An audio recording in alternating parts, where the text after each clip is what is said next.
Lo primero, o sea, lo segundo, ya lo primero lo dijimos, pero a los que están viendo esta clase online, lo primero que dijimos es que nos vamos a ubicar en el espacio temporal a mediados del siglo XIX.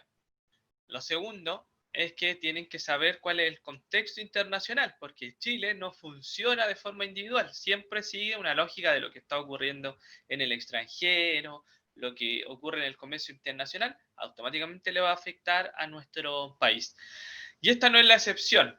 Los europeos estaban industrializándose, viviendo lo que era parte de su proceso de revolución industrial que llevó a que la mayoría de los países europeos se transformaran en estas potencias productivas industrialmente visto, ¿no?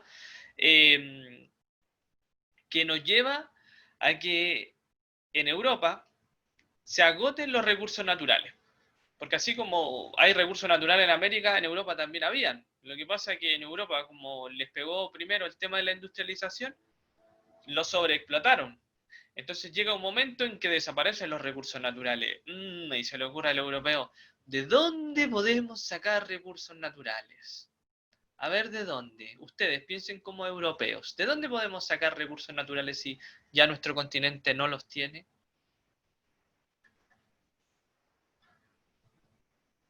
¿De dónde? ¿De América? De América. ¿De qué otro lugar se les ocurre? África. Esa África. misma. Bien. Y para completar la triple A nos falta otro lugar. Asia. ¿Ya? Bien. Entonces esos tres continentes van a ser la motivación que van a tener las potencias europeas para empezar a apoderarse de los recursos naturales de estos continentes. Y esto es lo que nos lleva a que precisamente en este periodo que nosotros estamos estudiando, como el periodo en donde Chile comienza un auge en la economía a través de un sistema liberal, en Europa, cuando hablemos nosotros sobre la historia universal, este mismo periodo en Europa se está denominando el famoso imperialismo o postcolonialismo. El imperialismo que ocurría antes de la segunda, o sea, antes de la Primera Guerra Mundial, que había un conflicto de interés, que se repartieron África, que se repartieron China, que se repartieron eh, parte de América, es precisamente lo que está ocurriendo en este periodo. Este es como el génesis de lo que va a ser la Primera Guerra, lo que va a ser la Primera Guerra Mundial. Entonces, esto de que los europeos empiezan a buscar continentes, se le ocurre, o sea, empiezan a buscar recursos naturales, se le ocurre la genial idea de irse a América. Y al igual como había ocurrido hace 300 años atrás, se estaba repitiendo la misma lógica, el europeo venía acá, venía con dinero, se apoderaba de los recursos naturales, se apoderaba de una mano de obra bien baja, los recursos naturales existían por doquier, entonces el europeo se da cuenta de esto y empieza a, a explotar los recursos naturales de América. Pero eran pocos los dueños de empresas que venían, en realidad ellos se dedicaban a comprar la materia prima y las fábricas seguían funcionando en Europa. No es un elemento de globalización como en la actualidad que los empresarios europeos llevan sus fábricas a los países donde les sale mucho más económico. No, en este momento la industria sigue ubicada en lo que es Inglaterra, en Alemania, en Francia y en las grandes potencias europeas.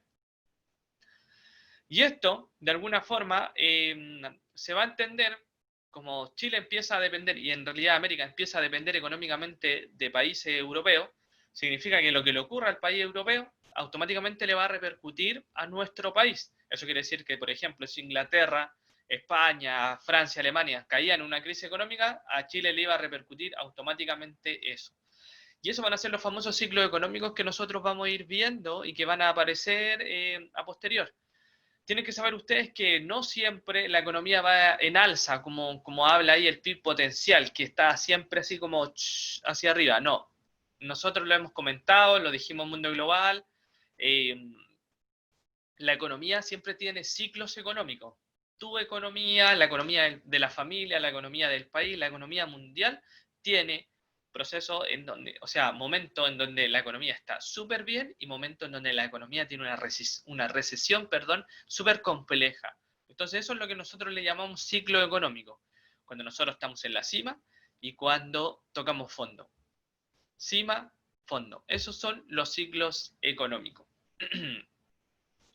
Y Chile va a tener dos ciclos económicos, orientados principalmente al sistema económico que existía en ese momento. Por ejemplo, vamos a tener un primer ciclo económico que va a ser desde 1810 a 1830, en donde impera, o lo que más representa a la economía en ese momento, es el tema del mercantilismo, los metales preciosos, el oro, la plata, principalmente.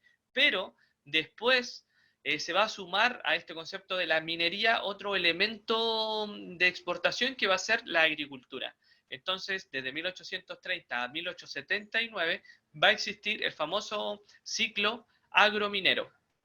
¿Qué se va a trabajar en este momento? La agricultura, principalmente el trigo, y la minería, principalmente el cobre, el carbón y en una parte el salitre, porque después de 1879 en adelante, que sería como nuestro tercer ciclo económico, que después lo vamos a ver en clase más adelante, es la economía del salitre. Pero ahora como que recién está despegando eso. Las características de la economía del siglo XIX. ¿Qué opinan ustedes? Así como Chile está recién incorporándose como un país autónomo, como un país independiente, por ejemplo. Eduardo, ¿qué crees tú? ¿Chile en su pensamiento cerró sus fronteras o se abrió a la economía mundial en esta época?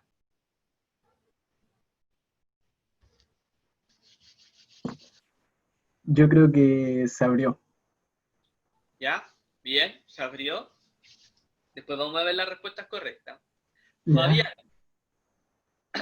¿nuestro país se dedicó a industrializarse o a basarse en la venta de materias primas?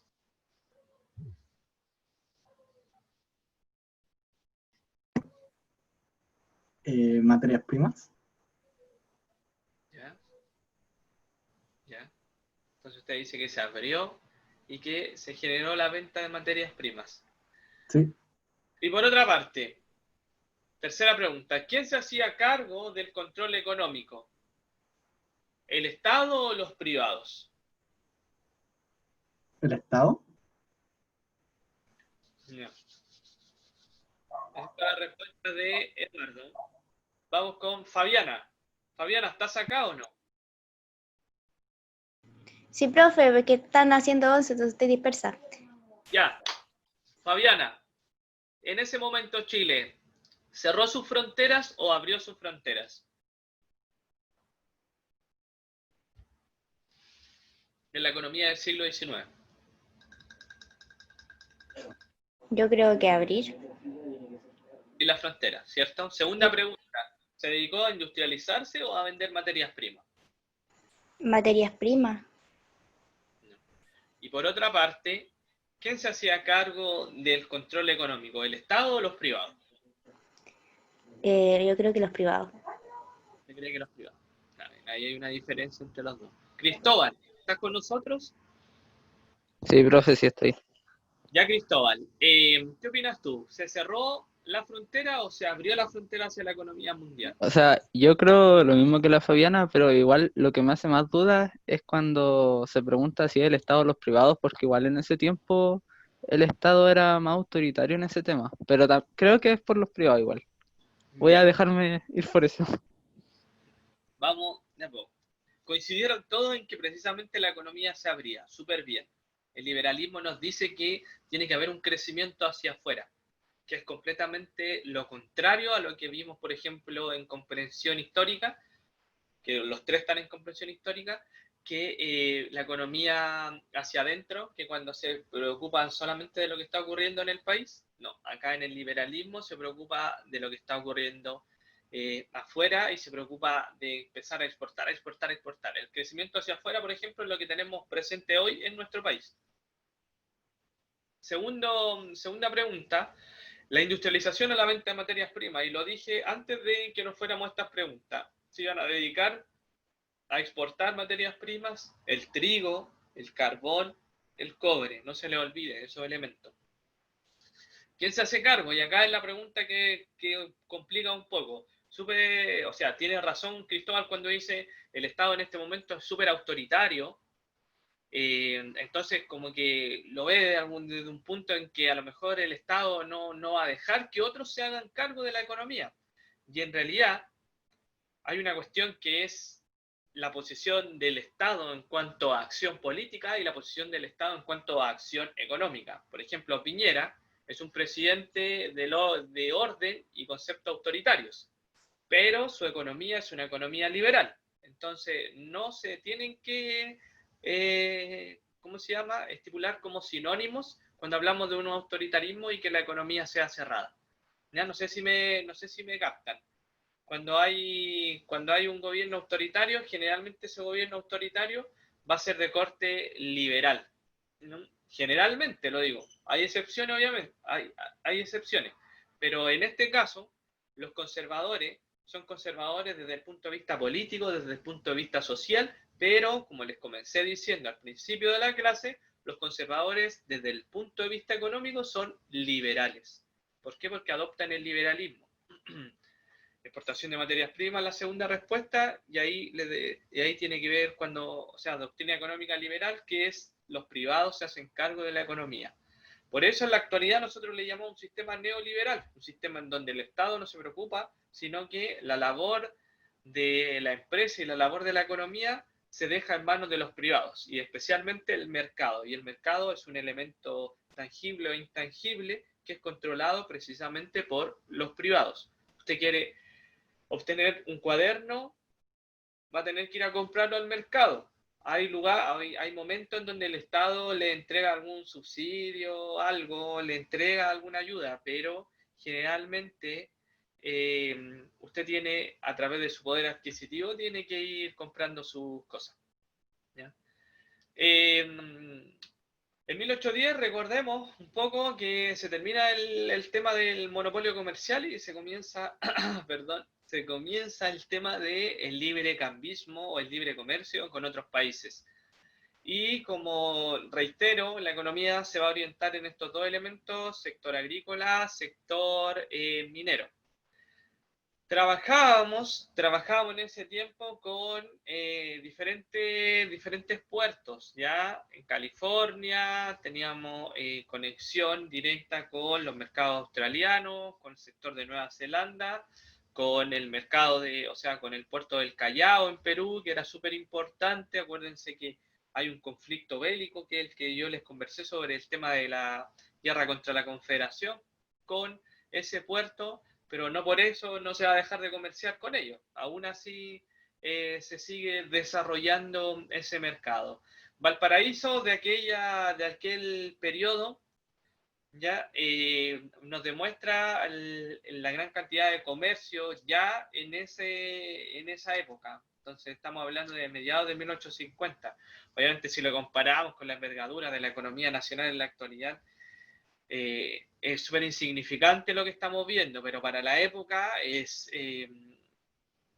mucho el tema de los barcos, pensando que la población en ese tiempo ni siquiera rondaba más o menos los 500.000 a 600.000 habitantes, ni siquiera recién en 1900 era 1 millón y algo.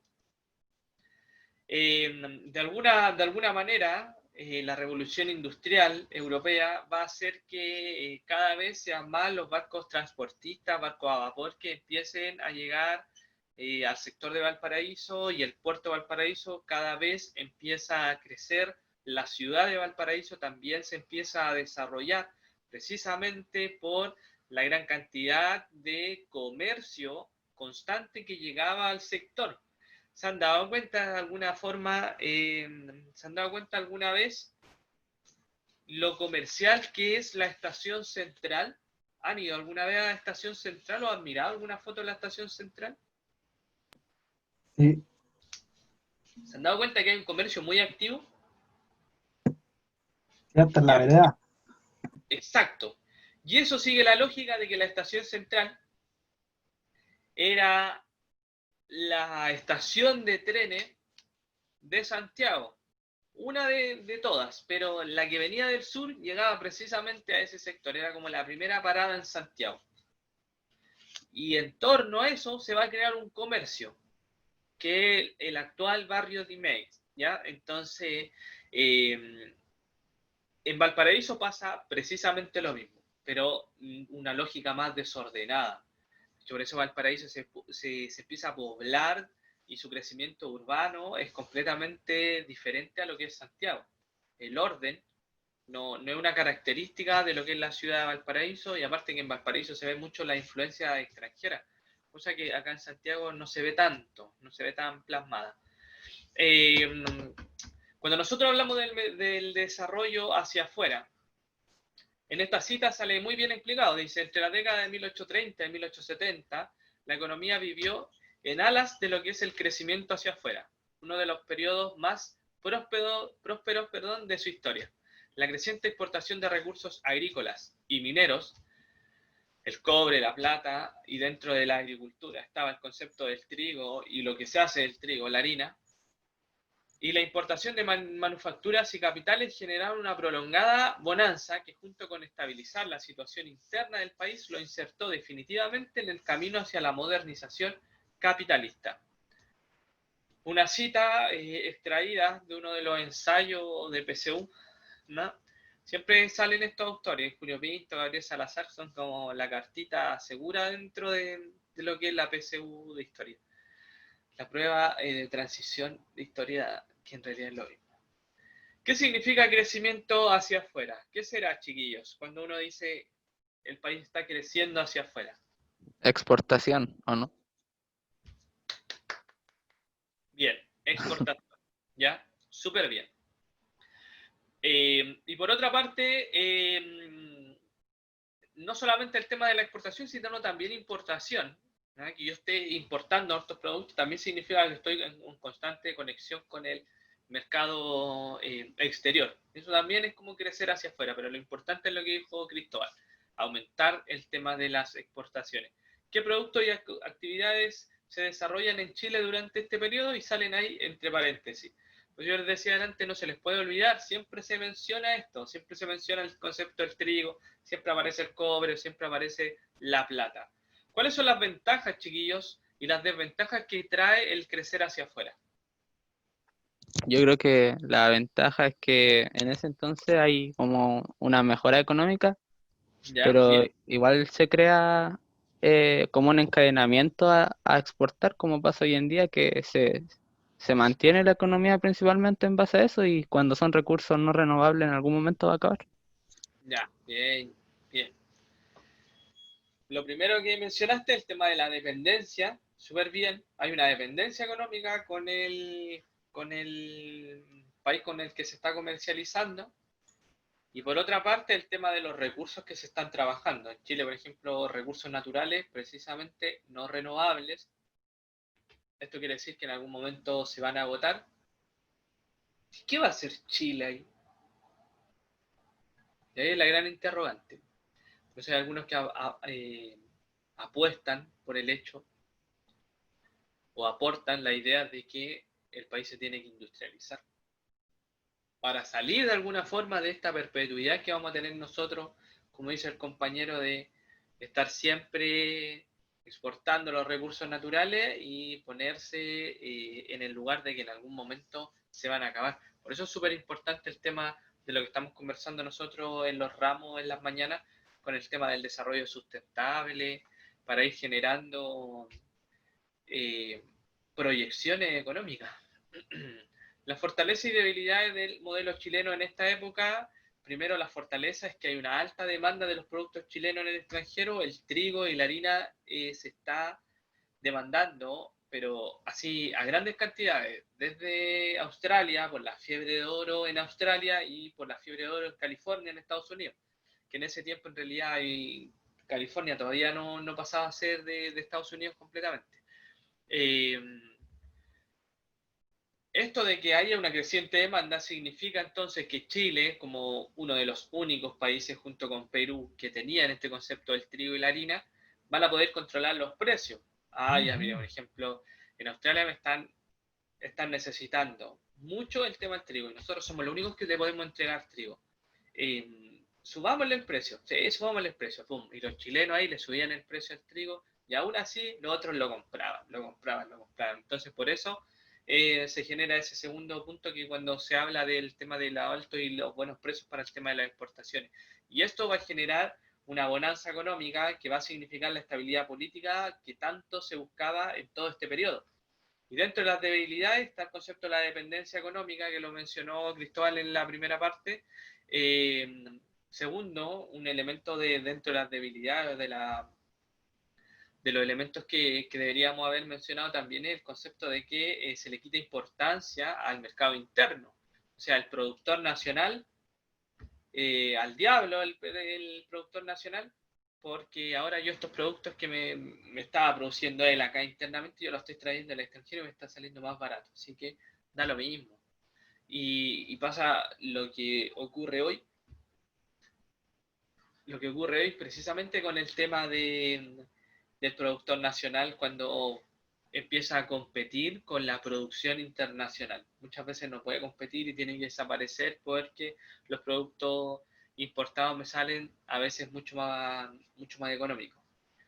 Y otro de los elementos, otras de las debilidades que existieron en este periodo fue, como dice allí, que nuestro sistema económico hasta en la actualidad, imagínense, hasta en la actualidad hay una falencia en cuanto a la incorporación de tecnología para el elemento productivo en nuestro país. Como tecnología de capital no se invirtió. Recién en la época de los radicales, cuando estaba el Frente Popular, a mediados del siglo XX, ahí recién va a empezar a aparecer un poco el tema de la tecnología, pero nunca a tal nivel que si nosotros lo analizamos en la actualidad, a lo mejor si se lo hubiese incorporado tecnología a más temprana edad y hubiese sido estable esto de la incorporación de la tecnología, a lo mejor estaríamos en presencia de un país desarrollado, pero no va a ser el caso nuestro. El liberalismo económico se va a traducir en estos 4 elementos súper principales. La protagonista principal es la empresa privada, el Estado no va a participar en la economía, hay un libre comercio, tanto para el que saca productos de nuestro país como para el que entra producto de nuestro país. Y por otra parte, este liberalismo va a fomentar el sistema capitalista, en el cual obviamente hay siempre mayores beneficiados con respecto al tema del comercio. Si yo, por ejemplo, tengo una industria de muebles y los empiezo a exportar,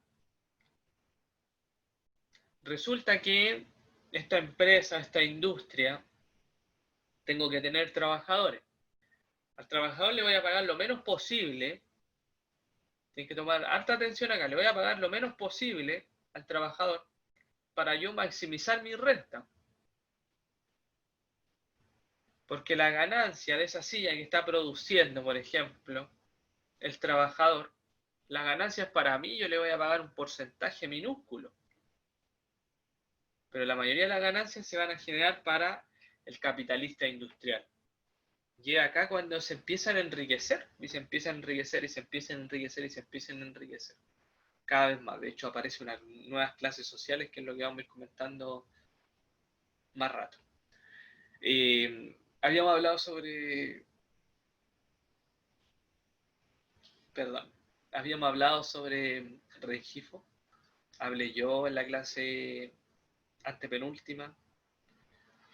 Habló la profesora Anita con respecto a este personaje. Entonces tampoco lo vamos a mencionar tanto, solo que fue el salvador económico y propuso unas muy buenas ideas, todas liberales obviamente, dentro del periodo conservador. Y va a hacer que el periodo conservador o la república conservadora se estabilice económicamente y a su vez se estabilice políticamente. ¿Hay un elemento de modernización en este periodo? Sí, porque aparece la locomotora a vapor, que juntaba 2 ciudades que están, pero re cerca, chiquillos, re cerca. Pero en ese momento era un gran alivio para el tema de las exportaciones. Porque era importante llegar a Caldera, porque en Caldera había un puerto también, ¿no? Para que igual lo vayan sabiendo. Con respecto al tema económico, esto también va a repercutir en cuanto a la sociedad. Y la sociedad chilena durante el siglo XIX también es necesario caracterizarla desde el punto de vista liberal, ¿ya? A través de lo que es la economía, el segundo ciclo económico que nosotros estamos viendo. Este segundo ciclo económico se va a caracterizar obviamente por, como dice ahí, una expansión agrícola minera, recuerden, trigo, harina, cobre, plata, y en algún momento va a comenzar a incorporarse el tema del salitre. Esta expansión va a provocar, como dice allí, que haya, o que exista, perdón, una modernización financiera, empiezan a aparecer bancos, lo habíamos mencionado también en clases anteriores, y también la infraestructura empieza a mejorar. O sea, ¿cómo es posible que en nuestro país se abra y comience una apertura hacia el exterior si no tengo, por ejemplo, los puertos o no tengo la conectividad para que las materias primas, para que los recursos vayan saliendo más rápido, para que sea más expedito todo? Entonces, de alguna forma, el que le vaya bien económicamente al país significa automáticamente una inversión en todo eso. Y otro de los elementos súper importantes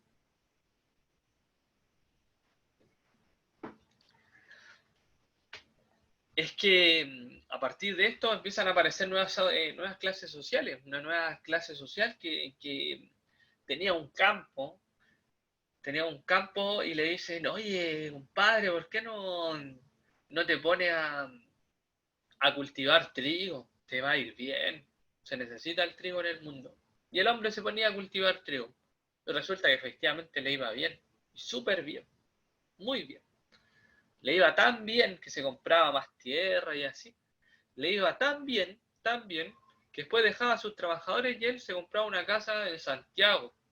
Y se avecindaba en Santiago y tenía su hacienda de recreación productiva de trigo al sur de Santiago. Y así es como Santiago en este periodo hay una nueva sociedad que se empieza a apoderar de una parte de Santiago, que es el sector de República, y empiezan a avecindarse las personas que se habían enriquecido de todo este tema del auge comercial que tiene el haber incorporado a Chile en una lógica del capitalismo, ¿ya? Se empiezan a establecer ciertos roles, habían ciertos roles. Por ejemplo, los que eran dueños de la empresa, los que tenían harto dinero, empieza una red de matrimonio, empiezan a casarse, por ejemplo, a casar a sus hijas, a sus hijos, con quienes detentaban el poder político. Y es aquí cuando se empieza a crear, a formar una clase social que es la famosa aristocracia en Chile. La aristocracia se genera por estos dos elementos. Se genera por los nuevos ricos que empiezan a aparecer producto de la apertura comercial que tiene nuestro país.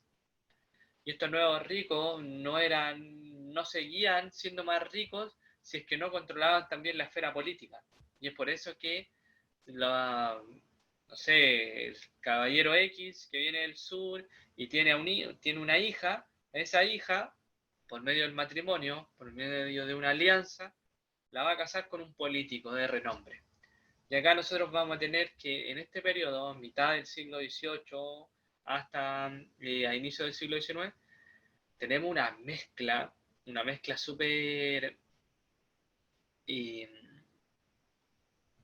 que buscaba que había algo atrás de todos estos matrimonios, de estas alianzas forzosas, había un beneficio mutuo. El político no tenía el dinero que tenía la familia de la cabra que tenía dinero. Y la niñita, su papá, resulta que tenía el dinero, pero no tenía el acceso a la política. Entonces, ¿cuál era la lógica? Ya casemos estas dos familias, entonces la familia en sí, la nueva familia, va a tener el poder político y el poder económico. Un elemento esencial en la aristocracia chilena. Por eso es lo que nos sigue hasta continuidad, hasta el día de hoy, cuando nosotros de repente vemos los senadores, los diputados, y muchos de ellos son parte de una aristocracia o una clase política en Chile. Una clase política que tiene también un poder súper importante desde el punto de vista económico.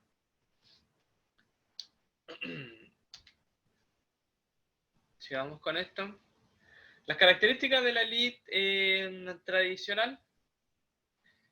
Como dice ahí, es muy sabido que la élite tradicional chilena se consolidó en el siglo XIX, ¿no? Cuando hablamos de élite, aristocracia es exactamente lo mismo, ¿ya? Estrechándose en el entupido tejido de negocios comunes y alianzas matrimoniales, lo que le estaba comentando, que reunía a terratenientes y comerciales de origen colonial con los banqueros y mineros enriquecidos durante las primeras décadas republicanas, descendientes muchos de ellos de inmigrantes.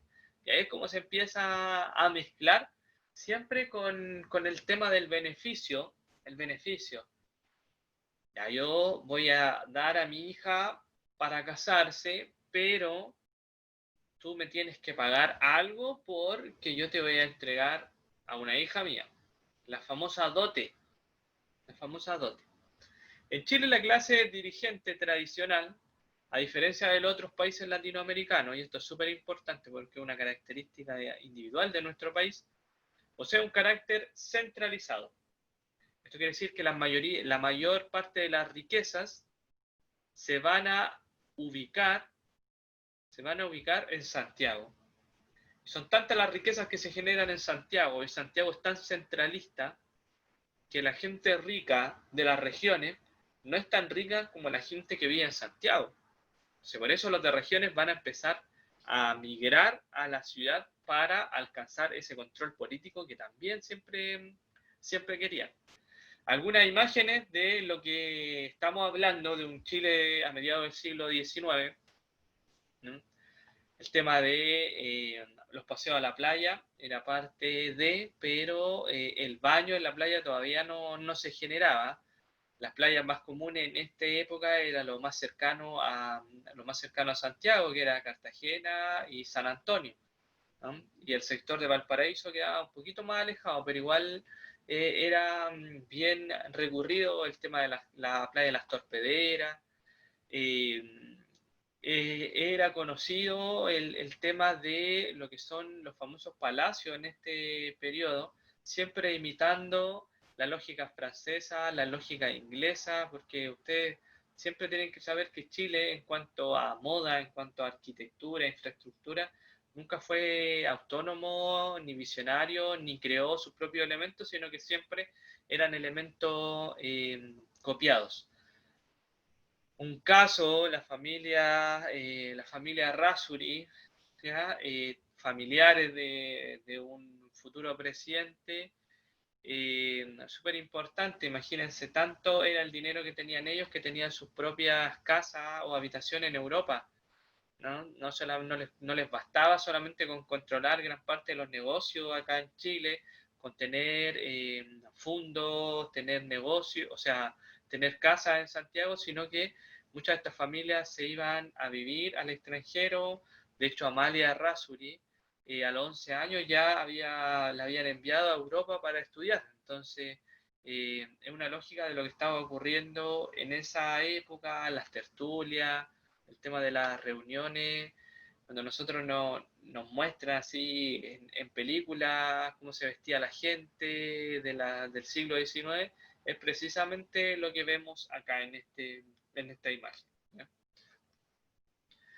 Los grupos medios, hablamos ya de lo que es los grupos, la élite, pero también tenemos que empezar a hablar ya sobre los grupos medios que no lo habíamos mencionado antes, pero que empiezan a definirse dentro de este periodo. Los grupos medios, como dice ahí, podrían definirse como las clases diferentes a las generadas por las relaciones dominantes entre el capital y el trabajo. O sea, hay una clase social que se genera siempre cuando nosotros tenemos un jefe y cuando tenemos un subordinado. Antiguamente el jefe era la clase alta y el subordinado la clase baja, pero empieza a aparecer otro elemento que no responde a esta lógica, que no es un jefe ni tampoco es el trabajador, sino que es un elemento autónomo, independiente, los artesanos. Entonces los artesanos pequeño y mediano artesano. Hay muchos que se hacen empresarios, les va bien con el tema de lo que hacían. Y ellos no, como no van a tener el apellido,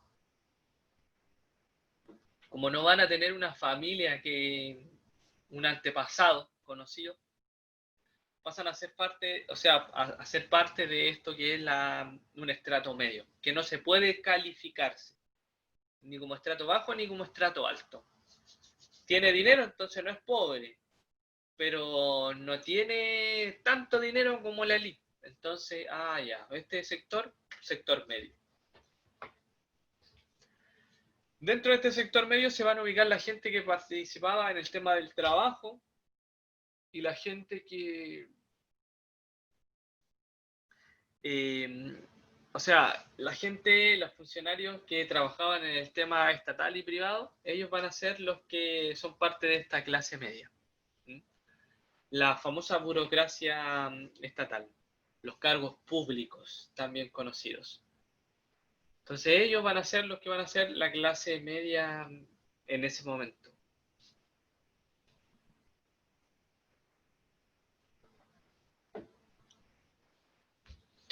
La pregunta, ¿qué tipo de actividades económicas desarrollan los grupos medios?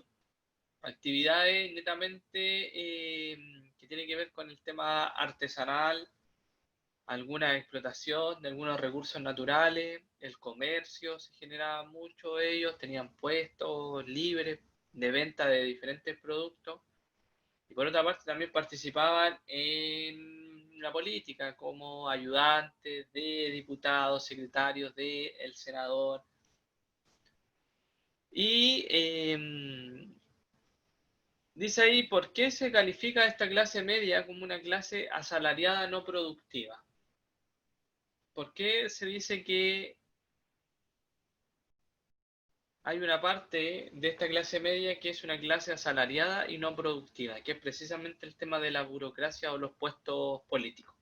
¿Por qué no son productivos ellos?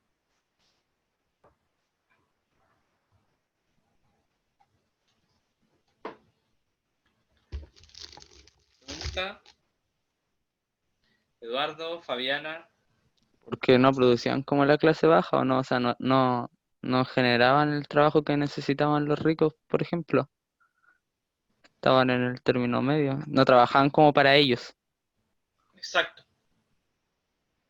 exacto. O sea, en ese momento lo productivo era que me estuviese produciendo algo que yo pudiese vender.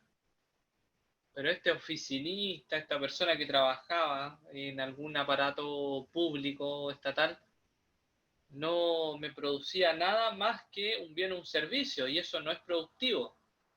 No es productivo desde el punto de vista económico desde ese momento que se está viendo. Entonces es bastante compleja esa situación. Los estratos medios, las clases populares, van a desarrollarse mucho en torno al tema de la fiesta y de algunas costumbres como por ejemplo el tema de la trilla.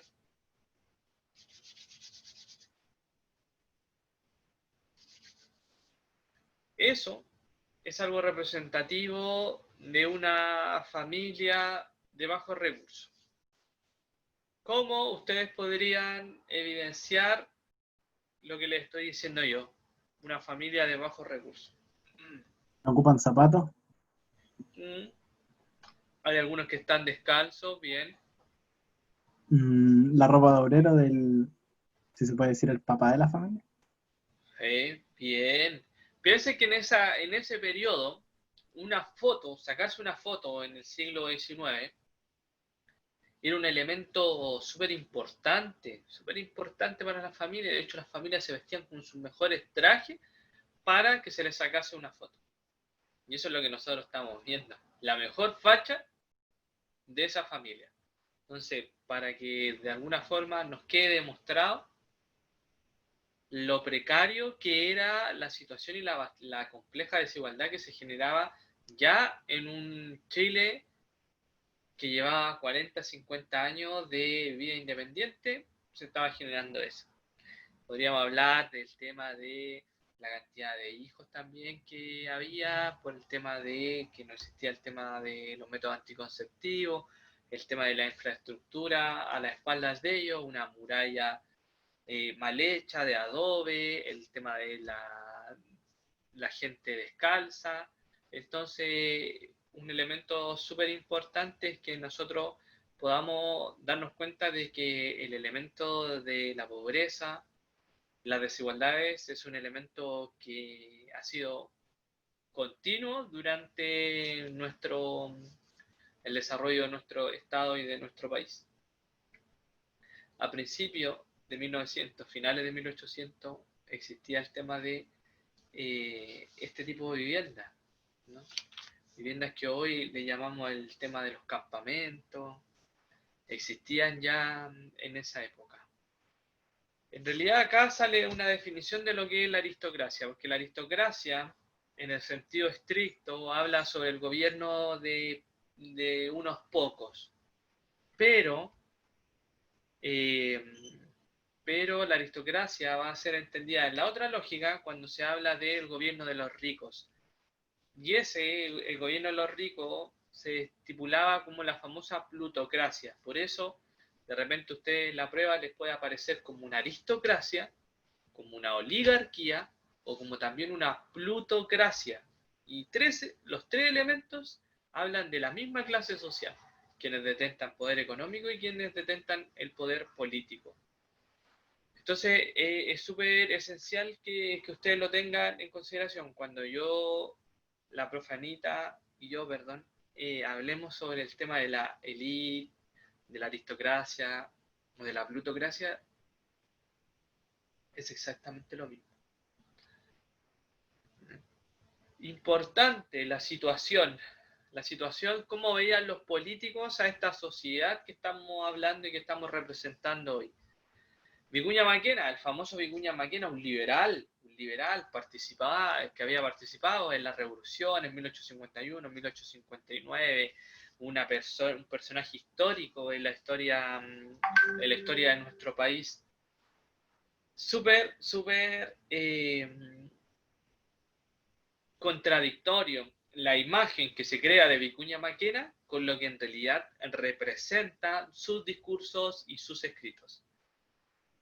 Vicuña Maquena establece que hay una ciudad bárbara, o sea, hay una ciudad fuera de las murallas, por así decirlo, en donde existe la barbarie, lo salvaje,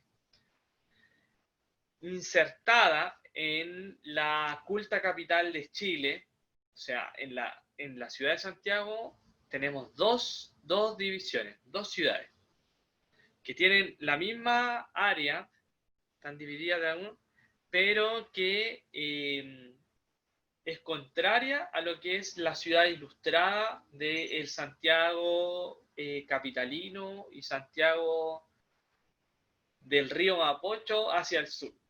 Así de simple, esa era como la división fronteriza. Del Mapocho hacia el sur, la familia más influyente, el Santiago ilustrado, el Santiago bonito y todo eso. El que quería hermosear Vicuña Maquena. Pero del Santiago o sea, de Mapocho hacia el norte, lo que es Recoleta, Independencia, no. Eso, para él, decía que era un rancho inmundo. Imagínense. Una inmensa cloaca, segundo párrafo, chiquillos, palabras de Vicuña Maquena, no lo estamos falseando esta fuente. Una inmensa cloaca de infección y vicio, de crimen y de peste, un verdadero potrero de la muerte. Entonces, bajo esas lógicas, Vicuña Maquena no se le ocurre una mejor idea que en vez de mejorar la situación, infraestructura y conectividad desde el Mapocho hacia el norte, se le ocurre la genial idea de rehermosear y de remodelar el Santiago que ya estaba perfecto, lo quiere remodelar aún más.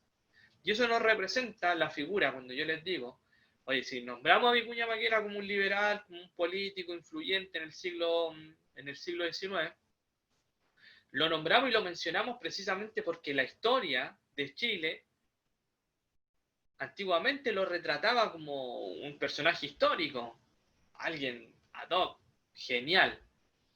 Pero a medida que se hizo un análisis con respecto a todo el tema del Congreso y las participaciones como diputado y como senador, nos vamos dando cuenta que Vicuña Maquena es completamente diferente. Una persona súper clasista, que buscaba solamente el beneficio de su clase política y de su clase social. Entonces, esta cita está puesta acá como para que ustedes se den cuenta que si se habla bien de Bernardo Higgins, también va a haber elementos que hablan mal de Bernardo Higgins, y en realidad siempre nos tenemos que guiar por el tema de las fuentes. Lo que están viendo ahí son los discursos de Vicuña Maquena, ¿no? Vicuña Maquena es quien le va a dar vida a lo que es el Cerro Santa Lucía. A vuestra izquierda, el Cerro Santa Lucía sin modificaciones. Y a la derecha, el Cerro Santa Lucía ya hermoseado.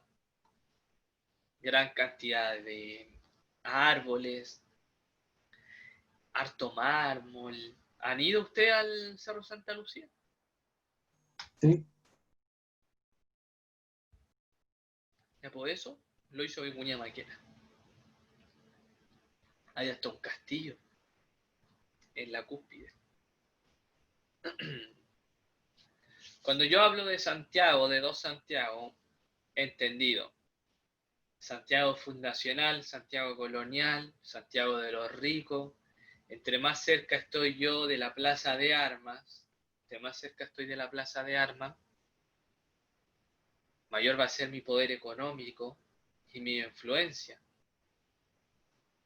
Pero estar cerca de todo el sector de la Chimba, lo que estaba al frente del río Mapocho, lo que hoy es el sector de Patronato, lo que es el sector de Independencia, generaba un conflicto. Porque aquí se generaba un comercio constante. De hecho, es tan importante el comercio constante que después se va a formalizar y va a formar La Vega. La Vega, nuestro centro de abastecimiento, está ubicado precisamente en el sector norte del río Mapocho. Los ricos cada vez empiezan a alejarse por una lógica de geografía urbana. Los ricos en nuestro país siempre han estado queriendo, o sea, siempre están alejándose de las otras clases sociales. El Valle de los Campinos en Quilicura, Chicureo, y así, eso es la actualidad. Pero en esta época, de acá de Santiago se van a ir a República. Y el sector de República estaría acá donde estoy moviendo yo el mouse. Y entonces, importante que Vicuña Maquena, él quería hermosear este sector. Y aquí vivían las familias más influyentes. Cuando uno de repente hace un recorrido histórico patrimonial en Santiago, guiado por algunas agrupaciones de turismo, te van diciendo que eran los que vivían acá, por ejemplo, Plaza de Armas. En estos sectores vivían la familia Portales, que también había sido un ministro, influyente, político, comercial, vivía en el Santiago. Pero anda que nosotros hablemos de alguno de acá afuera, no hay vestigios, no hay fuentes que nos digan, oye, ¿quién eran los que vivían acá? Si hay algún personaje histórico, no. Recién después de 1900 van a empezar a aparecer. Por eso era súper importante. Después los ricos, cuando se van a República, que es el periodo que nosotros estamos estudiando, después de República se van a trasladar porque empieza a aparecer el tema de la estación central. Entonces ellos como que dicen, de nuevo vienen estos pobres, ya, ¿para dónde nos vamos? Y se van a Plaza Italia, hacia el oriente. Y ahí se empieza a poblar todo el sector de Providencia, Seminario, Manuel Montt, de Pedro Valdivia. Y después el comercio empezó a llegar allá también. Y después se alejan de nuevo, se van a Las Condes, y después se van a Vitacura, y después a la Dehesa, y después de la Dehesa atraviesan los cerros y están en Chicureo y cada vez más lejos, ¿no? Y una lógica de la clase alta en nuestro país. Barrios conocidos, el sector de barrio París, o sea, de París con Londres, es un sector emblemático porque nos muestra la influencia arquitectónica que tenía nuestro país con respecto a los países europeos, Pero por otra parte tenemos la otra realidad, lo que ocurría alrededor de Santiago, en sectores periféricos de Santiago, que nos demostraba otra realidad completamente diferente, que es súper necesario que ustedes también la sepan, ¿ya? Esto, por ejemplo, nos representa las dos sociedades juntas en una celebración, que en realidad la celebración de las fiestas patrias, eso era lo que quería generar la clase política, quería instrumentalizar nuestra fecha de independencia para así generar un sentimiento de patria, un sentimiento de nacionalismo, y que en realidad todos éramos representados por un día. Bueno, al principio eran 3 días, 5 de abril, el 12 de febrero y el 18 de septiembre se celebraba las fiestas patrias en este periodo, pero después empiezan a modificarse. Y acá esta imagen nos representa dos elementos, nos representa a los dos pueblos, a la clase alta y a la clase baja. Pregunta para ustedes, ¿dónde yo veo representada la clase alta en el cuadro? A la derecha, ¿o no? A la derecha, sé que está vomitando en el árbol. O sea, yo diría que en medio. Ya, al medio. Representando ahí, podría ser los que están a caballo, ¿cierto? Sí, toda esa parte. Ya, bien, bien. El hombre con el látigo. El hombre con el látigo. ¿Cuál será la función de ese hombre con el látigo?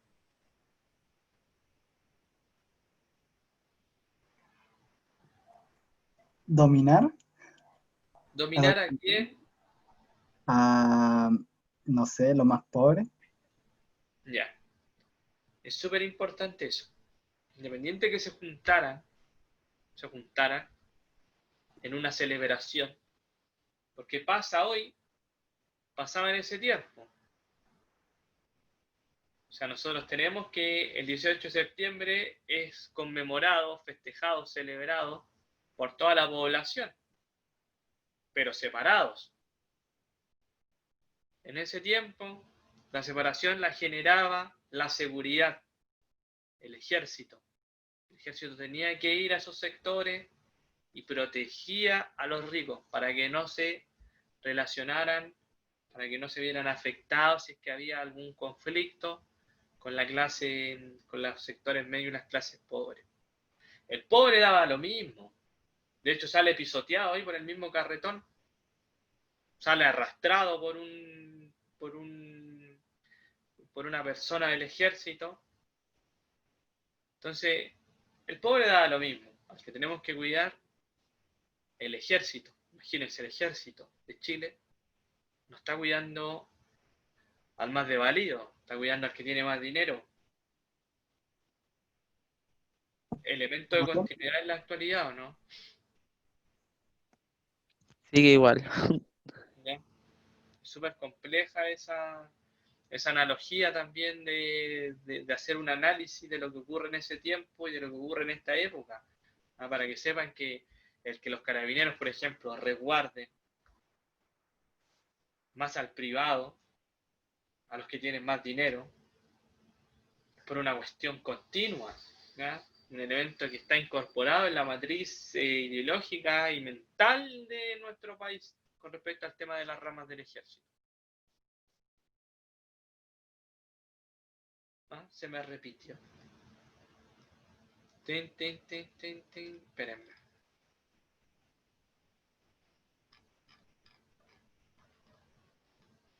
Y ahí estamos. Ahora nos vamos con otro elemento. Hablamos sobre la economía, hablamos sobre la sociedad, pero no podemos dejar de lado el sector político. Y lo político hoy lo vamos a ver de alguna manera, en estos últimos 25 minutos que nos quedan, lo vamos a ver representado en los cambios territoriales que tuvo Chile durante el siglo XIX. Esto es el título de la clase. El título de la clase de hoy, ahí en esa infografía que le llegaba, era Cambios territoriales del siglo XIX. Y sí, es súper importante. No, en realidad es todo importante lo que hemos mencionado. Cuando nosotros hablamos de los cambios territoriales, ustedes tienen que imaginarse que el Chile que nosotros vemos en el mapa, no es, o no siempre fue así. De hecho, antes, por ejemplo, teníamos, como sale ahí en la imagen, salida al Océano Atlántico. Océano salida. Costas en el Océano Atlántico. El sector norte de Argentina, la provincia de Mendoza, de hecho, hasta 1810 correspondía a Chile. Por eso en el periodo de la Reconquista, los chilenos van a irse a Mendoza. Estaba al otro lado de la cordillera, pero era de Chile. Era territorio chileno igual. Del reino de Chile. No existía Chile como país.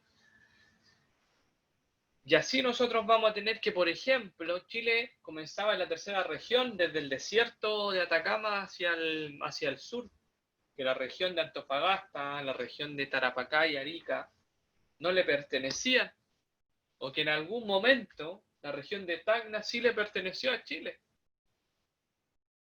Chile no siempre fue dueño de la isla de Pascua, y en algún momento de la historia de Chile no se tenía o no se había creado soberanía en los sectores del sur. Claro, se decía que el territorio del reino chileno llegaba hasta el sur, hasta el estrecho Magallanes, hasta Tierra del Fuego, pero no se había creado posesión allá. Y esto implicaba que cualquiera que pudiese llegar a ese sector y que pusiera una base fuerte, podía hacer uso de ese sector, que era súper importante. Dentro desde 1840 hasta 1880, 1888 en realidad, se van generando cambios territoriales, y estos cambios territoriales son hasta en la actualidad, ¿no? Hasta en la actualidad nosotros vamos a ir teniendo cambios territoriales. En la década de 1940 vamos a tener un territorio antártico. Entonces, este proceso, como dice ahí, es un proceso multifactorial. Hay muchos factores que van a hacer que se modifique este mapa que nosotros, o sea, que ustedes están viendo a la izquierda, un mapa en donde gran parte de lo que es Argentina le pertenecía al reino chileno. Y vamos a tener a su derecha el mapa ya de fin del siglo XIX, mucho más representativo de lo que es el mapa en la actualidad. Cambios territoriales, vamos a ver, no recuerdo cuántos son, no recuerdo si son 5 o 6, pero bueno. Primer cambio territorial va a ocurrir en la República Conservadora. Ocurre en dos periodos. En 1843, en el gobierno de Bulnes, ambos, se le ocurre formar un fuerte. ¿Ya? Se le ocurre formar un fuerte porque no había creado soberanía, entonces podía llegar cualquier persona y hacer utilización de ese terreno. Y el otro día estaba averiguando de traer una mercadería, imagínense, una mercancía de Brasil. Yo decía, súper simple, la ponen ahí, atraviesan la cordillera y listo. No, Gonzalo, la cuestión es más compleja, me dijeron. La cuestión es que la mercadería, con respecto a lo que quieres tú traer, tiene que viajar en barco. Y viajar en barco a lo mejor no es tan caro. ¿Sabes lo que es caro? Me dijeron. Pasar por acá. Vean el mouse. Ese sector. Es el estrecho de Magallanes. Este sector. El estrecho de Magallanes, el acceso marítimo que hay desde el Pacífico hasta el Atlántico. Para no ir a darse la vuelta al sur, no ir con la Tierra del Fuego, bueno, tenemos un ahorro. En esa época súper importante, hasta en la actualidad importante. Tan importante para nuestro país controlar esa zona porque te genera un cobro. Así como el peaje, cuando usted de repente tiene que ir a otra región y pasa por un peaje, o el TAC acá en la autopista, ahí es lo mismo para los barcos. Pasaste por el estrecho Magallanes, cuota. Pasaste por el estrecho Magallanes 2 veces, cuota de nuevo. Y así, de alguna forma, era súper importante controlar este sector. En 1843 se forma un fuerte, súper compleja esta situación porque el fuerte tiene constante ataque de los Selknam, que eran los que vivían allí en Punta Arenas, pero van a sobrevivir continuamente desde Chiloé, desde Puerto Montt. Se enviaba contingente de personas para el fuerte hasta que en algún momento el fuerte Bulnes se reubica en lo que actualmente es la ciudad de Punta Arenas, logran hacer las paces con los Selknam y de hecho, uno de los personajes, se me olvidó cómo se llama, pero uno de los personajes importantes dentro de esta colonización se hace del pueblo originario y también después es considerado el líder de los Selknam y a su vez era uno de estos fundadores del tema del Fuerte Bulnes. Entonces, al principio no había apoyo y después va a haber apoyos de los propios grupos originarios que estaban en ese sector. En 1849 se forma la ciudad de Punta Arenas y precisamente esto va a generar obviamente el control de una zona estratégica. Acá está la mirada hacia, como dice ahí, el estrecho Magallanes desde Punta Arenas y ustedes verán lo que son los barcos que están viajando continuamente por allí. ¿En la actualidad pasa eso? Sí, todavía se da un comercio constante, sobre todo de los puertos del Atlántico hacia el puerto de Valparaíso. El Fuerte Bulnes, un patrimonio nacional que nosotros tenemos en ese sector, en la región de Magallanes y la Antártica chilena, ubicada hacia el norte de la ciudad de Punta Arenas, está este famoso Fuerte Bulnes que todavía no está intacto, no estaba intacto. Lo que pasa es que la UNESCO y el tema de los patrimonios lo rehizo de nuevo, lo reconstruyó, ¿no? Pero lo reconstruyó a semejanza de lo que era en ese periodo.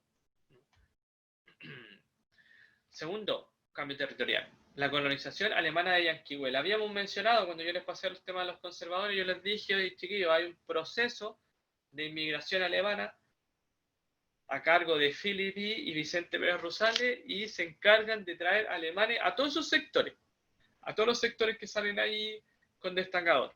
Valdivia, Osorno, a Puerto Montt, a Frutillar, sectores de Ancud, la isla de Chiloé, a Puerto Vara, todo el sector de Yanquihue y en realidad sectores de Valdivia.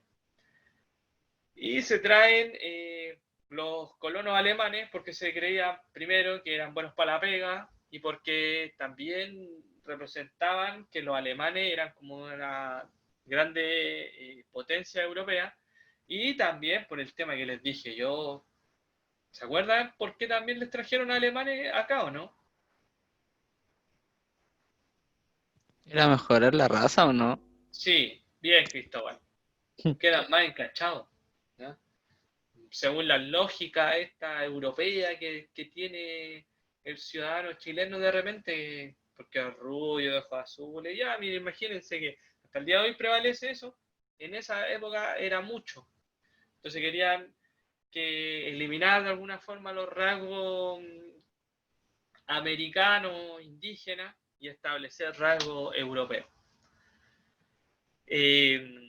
A partir de esto se va a promover, obviamente, como dice ahí, el desarrollo de una actividad agrícola, de una actividad ganadera y una actividad súper importante que es la actividad cervecera.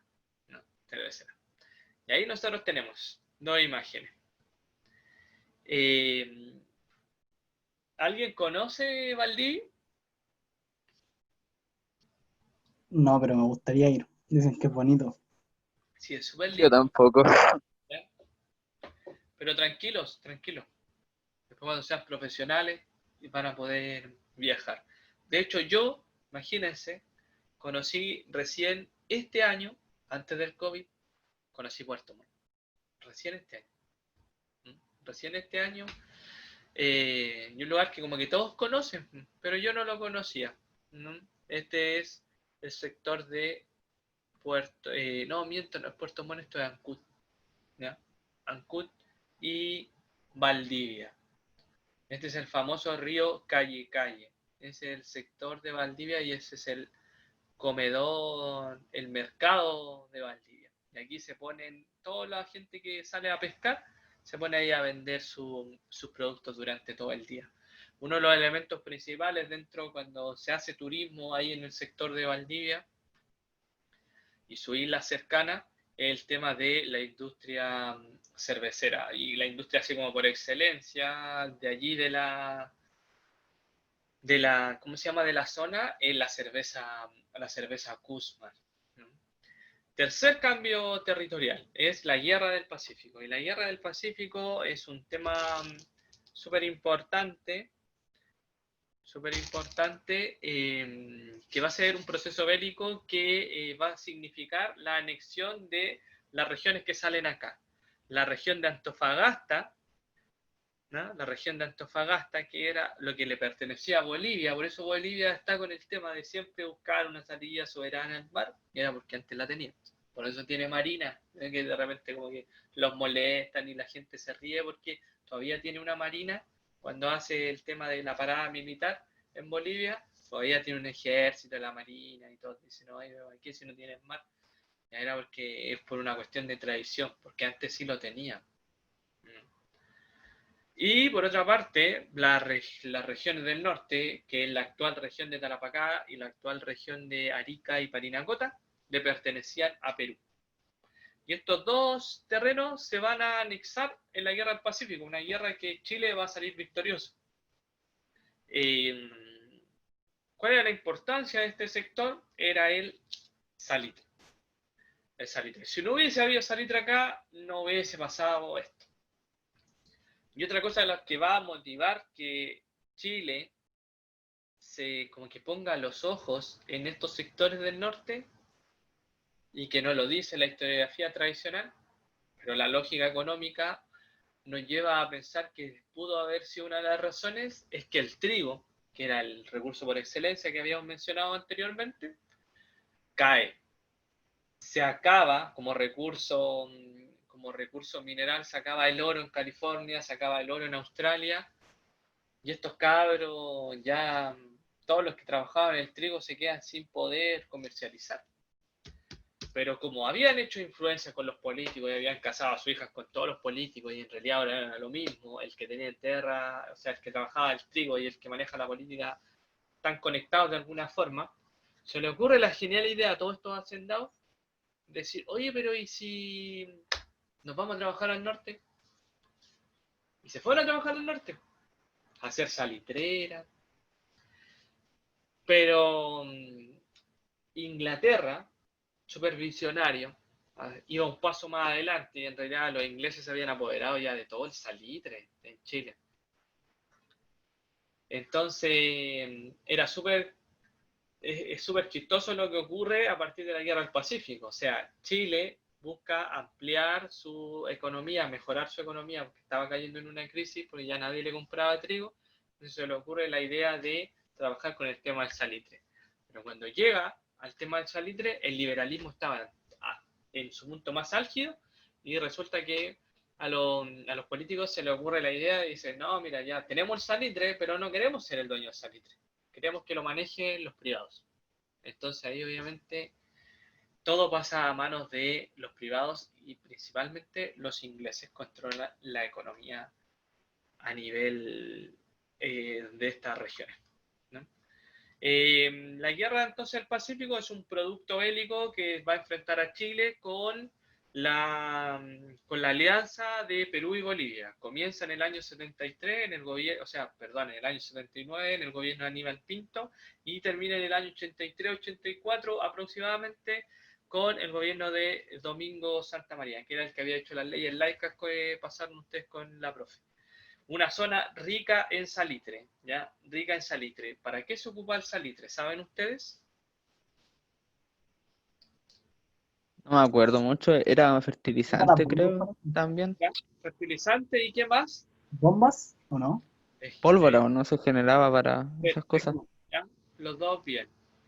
Como bomba, como pólvora, como fertilizante, como combustible también. Entonces tenía harto uso. Y piensen ustedes que, ¿Por qué se necesitaba tanto salitre si es que Chile y en América no había un conflicto bélico? Y era porque responde a una lógica internacional. Los europeos, con sus fines expansionistas, empiezan a chocar y a estar en conflicto entre ellos.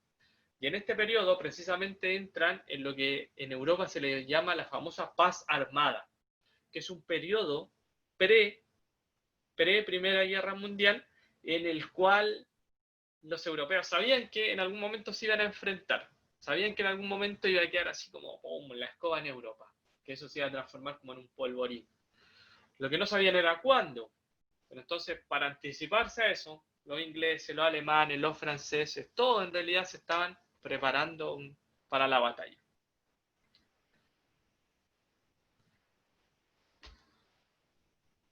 Importante, hay dos tratados, 1876 y 1874. Lo importante es que ustedes sepan que este conflicto se da porque no existían los límites claros. Como todos los países participaban en esta zona, era como una zona común, pero no tenían los límites claros.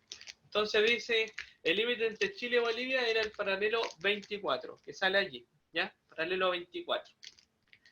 Pero sin embargo, Chile y Bolivia se iban a repartir la ganancia del guano y del salitre entre todo lo que era el sector desde el paralelo 25 hasta el paralelo 23. Entonces, toda esta zona iba a ser de ganancias compartidas. Ese es el Tratado de Límites de 1866. Avancemos. El Tratado de 1864 confirma el límite de 24, pero sin embargo se establece que ya no va a haber esta repartición entre Bolivia y Chile. Pero Chile dice, oye, pero ¿y cómo lo vamos a hacer? Porque yo tengo desde el paralelo 24 al norte, tengo salitreras. Y Bolivia le dice, ya, no te preocupes, hermano chileno. Vamos a comprometernos, imagínense, a no subirle los impuestos a sus empresas que trabajan acá. Ya, eso no ocurrió. Este caballero, el presidente boliviano, dice, ¿sabes qué? No, yo no voy a respetar este tratado. ¿Cómo no les voy a cobrar nada a los chilenos si me están vaciando todo mi territorio de salitre? Porque piensen que Bolivia no tenía salitreras. Era Chile el que tenía salitreras en realidad, ¿no? Entonces, las salitreras bolivianas eran re pocas. Entonces, este gallo, obviamente, si yo digo, le voy a aumentar el impuesto a todo lo que me van a sacar los chilenos, si yo le aumento el impuesto, significa que va a entrar más dinero al Estado. Pero los chilenos dijeron no, porque hay un tratado que hicimos nosotros, que firmamos ambos presidentes, en el que ustedes se comprometieron a durante, como dice ahí, no dice acá, pero eran durante 10 años a no subir los impuestos. Y los subieron, ¿no? Entonces, Chile se le iba a pagar, Bolivia, con el ejército, hace ocupación de las salitreras chilenas, las toma, las embarga, y las saca a remate. Se enteran también en Chile de que había un pacto de no agresión, pacto secreto entre Perú y Bolivia. Entonces eso ya automáticamente va a crear complicaciones. Chile, cuando ya le hacen esto de rematar ¿cómo se llama? La salitrera, va automáticamente a entrar en conflicto. No, esto no puede ser. Chile manda a hacer un bloqueo de un puerto en el Callao, manda a algunos, ¿cómo se llama? A dos buques, la Esmeralda y la Covadonga, y resulta que atacan a la Esmeralda, la Covadonga sale arrancando y la Esmeralda es hundida, ¿no? En la primera parte, es la primera gran derrota del ejército chileno. La muerte de Arturo Prat va a significar que el pueblo chileno, que estaba como alejado de todos estos temas, de todos estos problemas, la muerte de Arturo Prat la instrumentalizan y le crean ese discurso heroico, muchachos, la contienda es desigual, nunca se da de la bandera, y espero esto no sea la ocasión de hacerlo, si yo muero, mis oficiales sabrán cumplir con su deber. ¡Pum! Ese famoso escrito de él, o sea, el discurso de él, lo van a poner ahí en las noticias, entonces todos los chilenos decían, oh, murió Arturo Prat, pero ¿cómo es posible? Y empieza a duplicarse, triplicarse el tema de todos los que se empiezan a agregar a la guerra. Y ahí los chilenos empiezan a atacar, y empiezan las campañas terrestres, la campaña de Antofagasta, la campaña de Tacna, y se apoderan de todo lo que es las regiones que estaban en disputa. Y van a haber diferentes tratados, por ejemplo el tratado de Ancón, que dice ahí, Perú se cede a perpetuidad, imagínense, el sector de Tarapacá. En cambio, Tacna y Arica, que eran las ciudades más al norte, van a quedar bajo la ocupación chilena, pero en 10 años más, desde 1883, en 10 años más, se va a hacer un plebiscito y se le va a preguntar a la gente de ambas ciudades, ¿a qué ciudad quiere pertenecer? O sea, ¿a qué país quiere pertenecer? A la gente de Tacna va a decir, no, nosotros queremos ser peruanos. Y la gente de Arica, nosotros queremos ser chilenos. Y ahí queda. Así. Es decir, un plebiscito. Ya se utilizaba en esta época. Con Bolivia la cosa fue más compleja, ¿ya? Porque no se va a firmar la paz automáticamente. Recién en 1884 hay una tregua indefinida, ¿ya? Todo lo que es el sector de Antofagasta va a ser ocupado por Chile, pero Chile, imagínense, le establece como cierta franquicia en el tema que Bolivia va a poder seguir importando y exportando sus productos. Hasta en la actualidad. Hasta en la actualidad, los bolivianos no pagan ninguna cantidad de dinero por ocupar los puertos chilenos. Es un elemento que como que se le olvida de repente a los presidentes de Bolivia, que precisamente empiezan a exigir de repente, y nos faltaría el Estado chileno que va a decir, ya entonces ahora me van a tener que empezar a pagar impuestos, ¿no? Pero Chile de alguna forma respeta este tratado. Recién en 1904, ya en el nuevo siglo, se va a generar la paz definitiva con Antofagasta, o sea, con Bolivia, y ya la región de Antofagasta pasa a perpetuidad, como dice ahí, esta provincia, ya a perpetuidad, o sea, ya no hay alegato. Sin embargo, Chile, como dice ahí, también va a ceder a Bolivia a perpetuidad, por siempre, un libre tránsito de sus mercancías.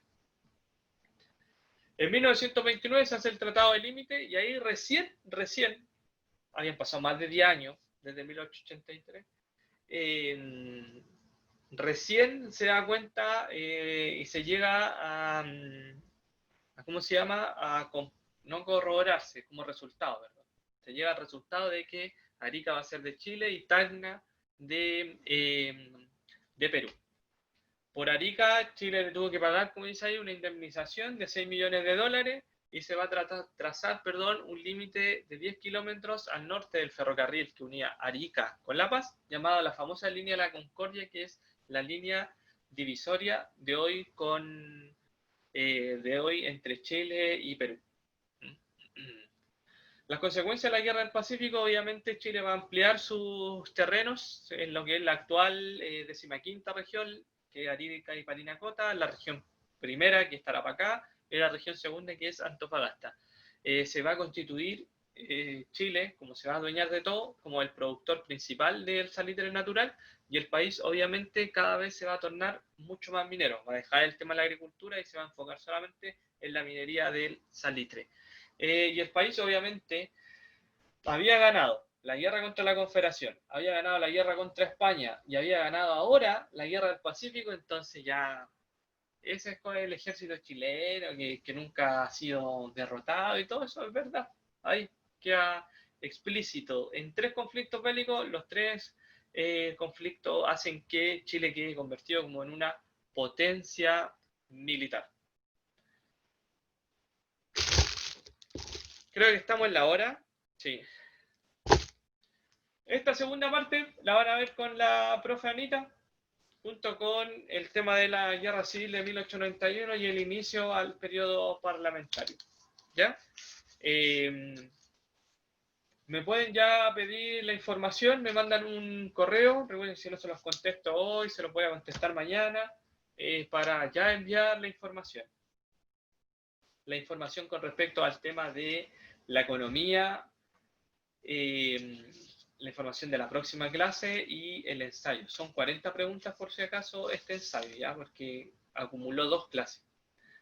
Eso, no sé si hay alguna duda o consulta con respecto a lo que vimos. Tienen que tener bien claro el tema del concepto del liberalismo, el concepto de las clases sociales. No sé, los dejo. ¿Alguna consulta, duda? Profe, Yo no, profe. Vale. Dígame el otro que habló. Eduardo, parece que. lo del ensayo, ¿cuándo se entrega o cuándo se hace? No, el ensayo tú me mandas un correo, yo te lo envío y en la próxima clase la profe Anita da el solucionario y alguna revisión de algunas preguntas. Ah, ya, yo pensé que era algo así como lo que hicimos para entrar al preu. No, eso es en la primera semana de septiembre. Ah, ya. Ya, la primera semana de septiembre un ensayo general con las 80 preguntas, con el puntaje y toda la cuestión. Ya, pero Ah. los que mandamos ahora por mail son unos que usted hace autónomamente. Ya, gracias. Ya, nos vemos, cuídense los dos ahí, mañana nos vemos. Ya, chao, profe.